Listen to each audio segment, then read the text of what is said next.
Welcome back, accounting boffins. Remember, we're busy with asset disposal. Once again, before we continue, we said important whenever we're doing asset disposal, keep in mind that the method of depreciation that you are using, because obviously it's going to impact on your calculation. Know your two methods. You're either going to use the cost price or you're going to use the carrying value. Right. So those are the two methods of depreciation. When it comes to the asset disposal, we said there are certain steps that you follow. Right? Let's look at this, a quick recap in terms of the disposal. We said, one, if you're selling for cash, you're going to debit bank, credit asset disposal. Why? Let's analyze the transaction. Money coming in, debit bank, credit asset disposal. Number two, if you sell on credit, what happens now? No money is coming in, but in place of that you have a debtor. So you say debit debtors control, credit asset disposal. Notice the asset disposal, the credit does not change. And that's important. Third one, if the owner takes it, what happens now? Taken by the owner, a debit to drawings, right?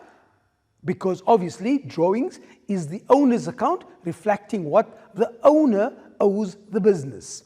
A debit to drawings, credit asset disposal, no change. Next one, if we look at the next one, we say it was donated, debit donations, which is your expense, credit asset disposal, no change. Asset disposal, in each case when we're disposing of the asset, the credit entry will always be in asset disposal. If we trade in a vehicle, remember what we said?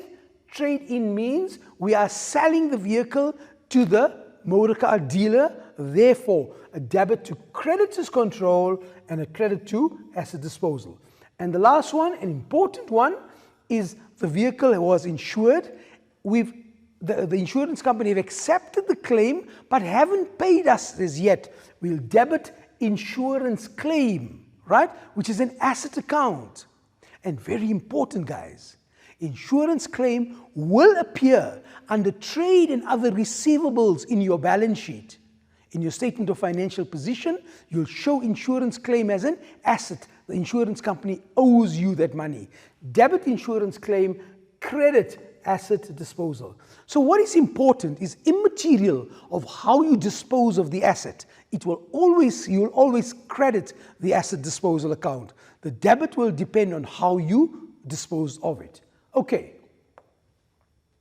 So now I'm going to show you an easy way to calculate either a profit or a loss on sale of asset. Here goes. Step number one. Do your depreciation for the current year. So let's use our own figures because this is an example. So we got a depreciation of 6,000 Rand for the current year. Obviously, you would have to do a calculation. I'm just showing you how you slot in the information. Right.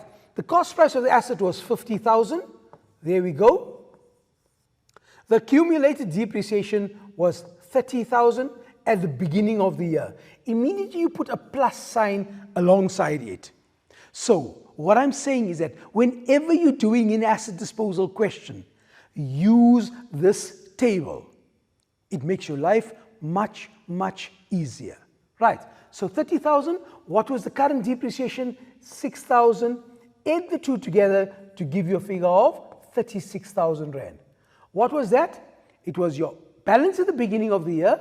There you can see the beginning of the year balance plus your current year's depreciation to give you a total of 36,000 Rand.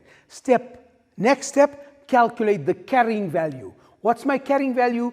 Cost price 50 minus the accumulated of 36 will give you a figure of 14,000 Rand. Right? Now we come to the selling price. My selling price is 16,000 Rand. Right? Again, look at the ways in which we can sell the asset. We've discussed that at length. We're not going to labor the point. I'm sure you understand it by now. Clearly, you can now see something here. And this is what I want you to see. if your selling price is greater than your carrying value, which is the example that we have in front of us, our selling price is 16,000 and our carrying value is, therefore it's greater than our carrying value of 14,000. This means that you're going to make a profit of 2,000 Rand. In this case here, there's a profit. When what happens? When your selling price is greater than your carrying value. However, if your selling price is less than your carrying value, then certainly you're going to be making a loss. So here, without making a single accounting entry, by using this table, you are able to ascertain whether you have made a profit or a loss on sale of asset. Got it, guys? Again, depreciation, cost price, accumulated depreciation, carrying value, selling price, profit and loss. Okay. Now, what is an asset disposal account? I've told you this before. I'm repeating it. The asset disposal account is a nominal. I'm going to add here an interim.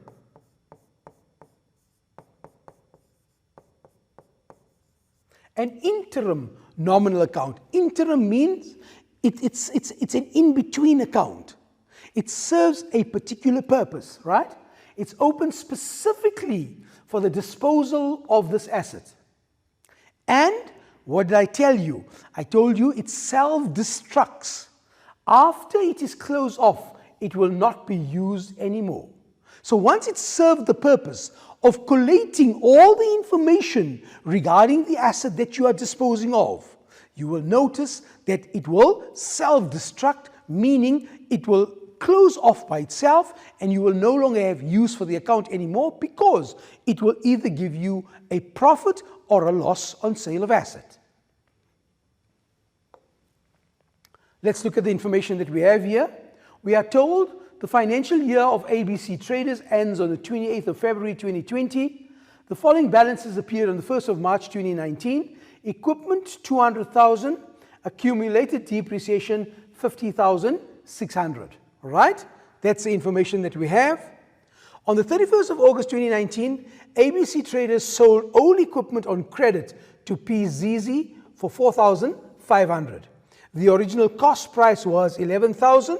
The total amount written off for depreciation at the end of the previous financial year was 6,000. Depreciation is calculated at 20% per annum at cost. Okay, that's the information that we have. What are we going to do? Step number one.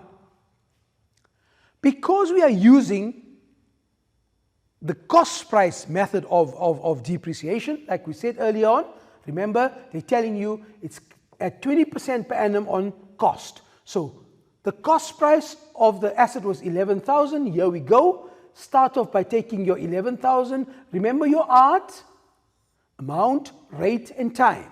So you take your cost price of 11,000 times 20%, which is your rate, times 6 over 12. Let's do that. So we take our 11,000 times 20%. We'll give you that, times 6 divided by 12 will give you a figure of 1,100. Now, what is the 1,100? The 1,100 is your current year's depreciation. Why? Because this equipment was sold on the 31st of August. Can you see? Sometime during the financial year.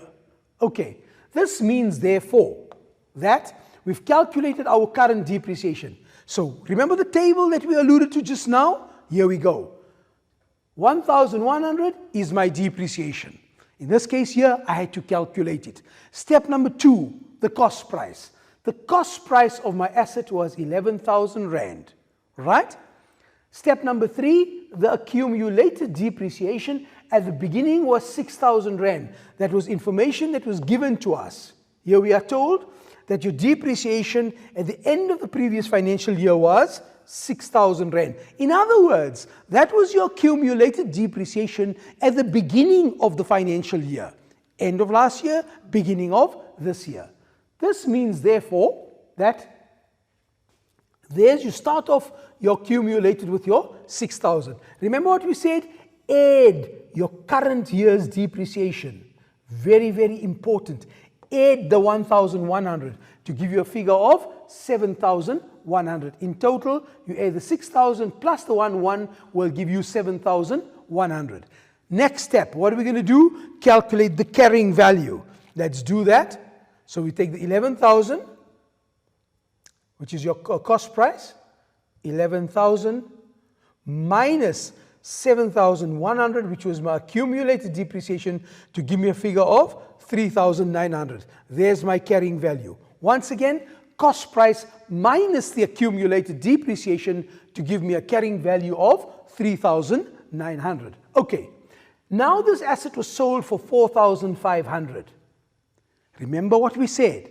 If the selling price is greater than your carrying value, then you're making a profit. Was this the case? Yes, it was. The selling price was 4,500. The carrying value was only 3,900. That means we made a profit on sale of assets of 600 Rand.